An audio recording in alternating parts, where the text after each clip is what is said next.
En esta presentación vamos a ver brevemente cómo las palabras ingresan en la sintaxis y también una primera clasificación de verbos o una primera reformulación de las clasificaciones de verbos que conocemos.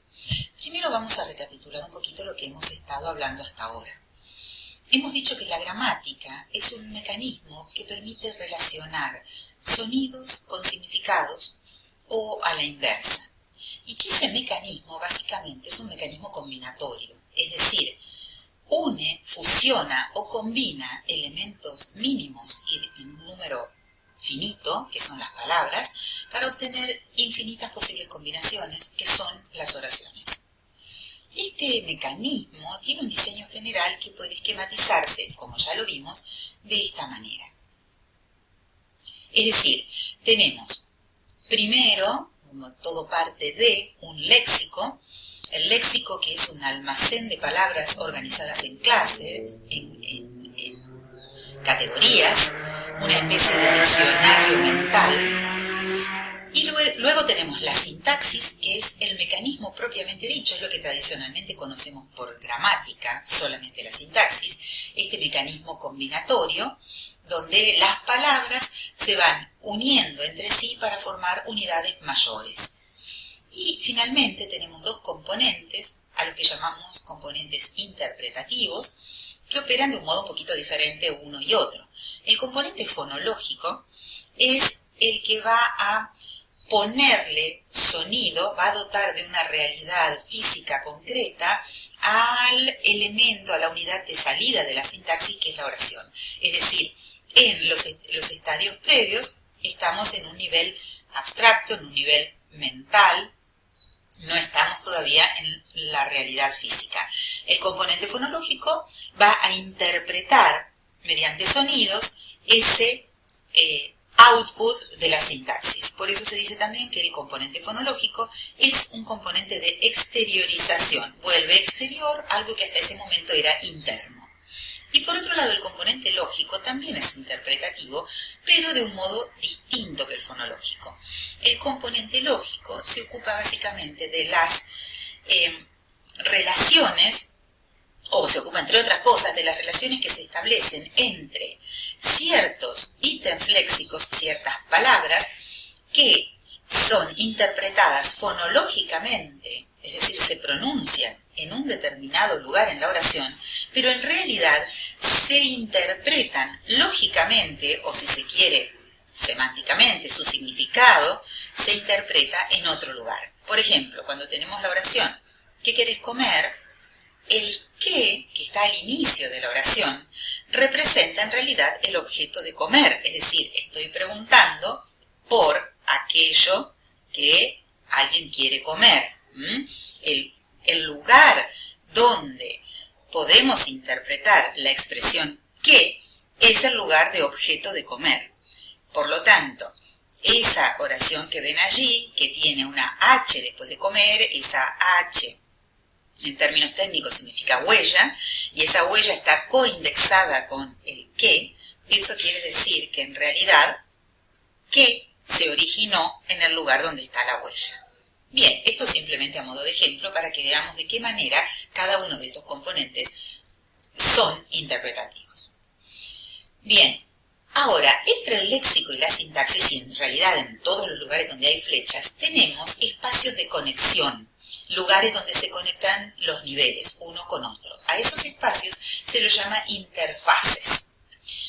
Vamos a ver hoy particularmente algunas cuestiones de la interfaz léxico-sintaxis, que va a tener que ver con que las piezas léxicas, es decir, las palabras que vimos antes, entran en la sintaxis, dicho técnicamente se proyectan en la sintaxis, con ciertos requerimientos o restricciones que ya vienen impuestas. Veamos un ejemplo. La palabra durante es una preposición que tiene un significado léxico, es un significado temporal, básicamente. Esa palabra viene ya, digamos, marcada desde el léxico con algunas cosas, como por ejemplo la clase de palabra, es decir, desde el léxico ya viene marcado que esto es una preposición. También viene marcada su combinatoria, es decir, como toda preposición, debe combinarse con un sustantivo o una frase nominal, pero además, esa frase nominal tiene el requerimiento de que tiene que significar duración. Su significado tiene que incluir la noción de duración. De otro modo, las frases que forme durante con un sintagma nominal que no sea durativo van a ser agramaticales. Eso es lo que está mostrando el primer ejemplo. No puedo decir durante la gallina, porque la gallina es un sintagma nominal que no tiene valor durativo. En cambio, sí puedo decir durante la mañana, porque la mañana es un sintagma nominal que incluye dentro de su significado la duración temporal. Hay casos en los que podemos tener distintas interpretaciones. Por ejemplo, si yo tengo la frase durante la mesa, esa frase puede resultar agramatical si yo interpreto la mesa como el objeto mesa, que no es durativo. Pero va a ser gramatical si yo de alguna manera resignifico ese sintagma nominal y me refiero a una mesa de examen. Una mesa de examen es un evento que tiene duración, por lo tanto puede combinarse con la preposición durante y formar la frase durante la mesa, como por ejemplo se puso nerviosa durante la mesa.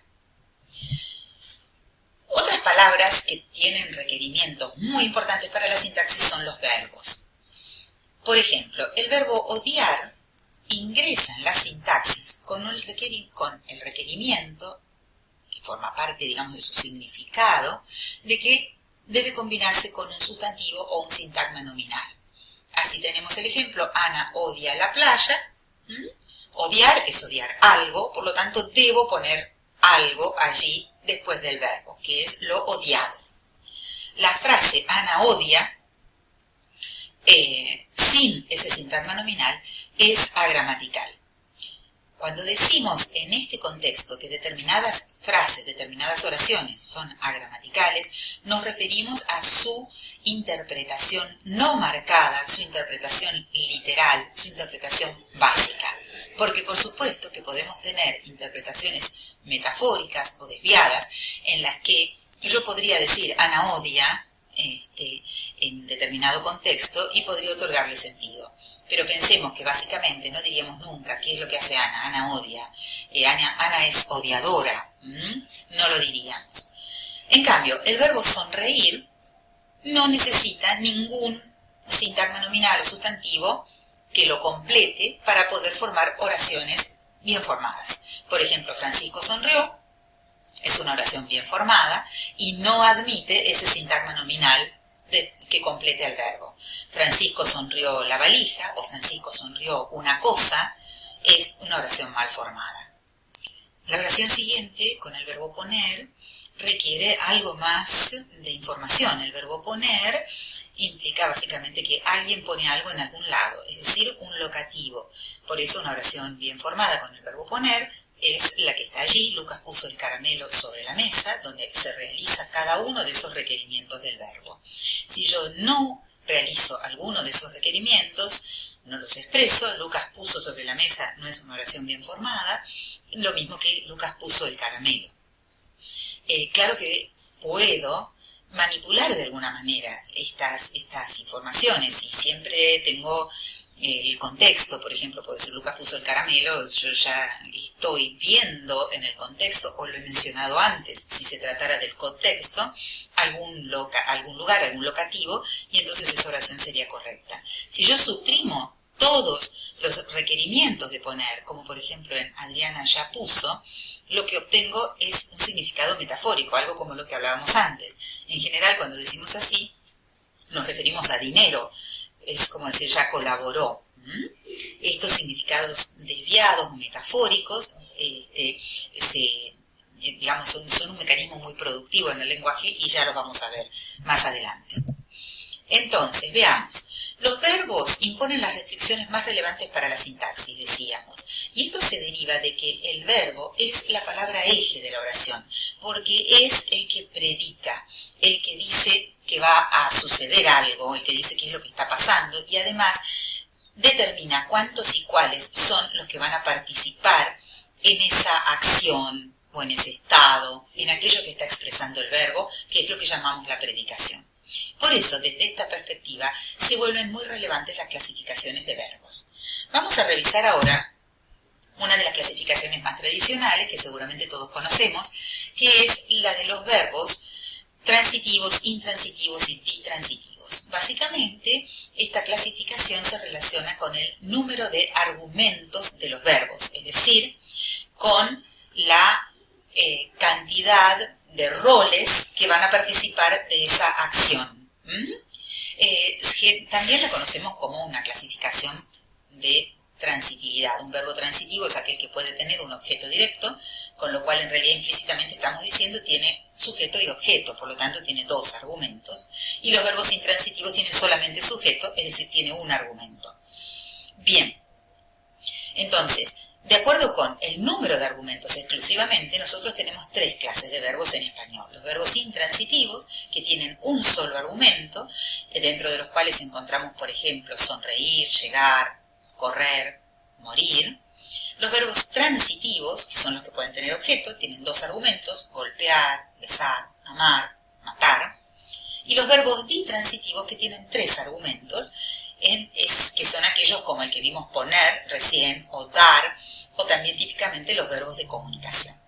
Esta clasificación atiende solo al número de argumentos, pero veamos algunas distinciones importantes entre los verbos que requieren un único argumento. Tenemos nadar, morir y llegar. Todos son verbos de un único argumento. Juan nadó, es una oración perfectamente completa. Juan murió, más bien murió Juan, ¿sí? Y llegó la correspondencia. Estos ejemplos ya están puestos aquí para marcar algunas distinciones. En el orden no marcado, la oración básica es Juan nadó, mientras que nadó Juan ya es un orden marcado.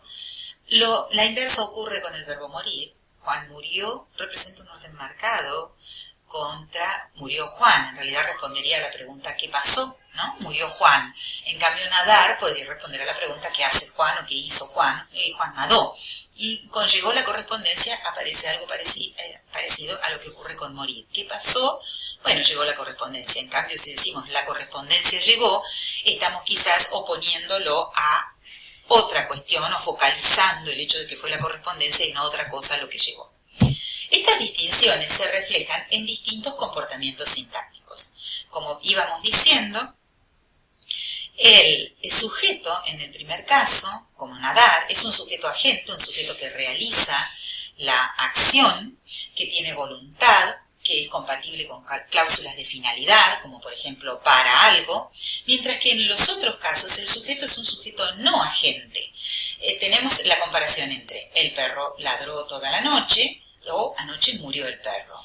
No es algo que hizo el perro, sino es algo que le pasó al perro.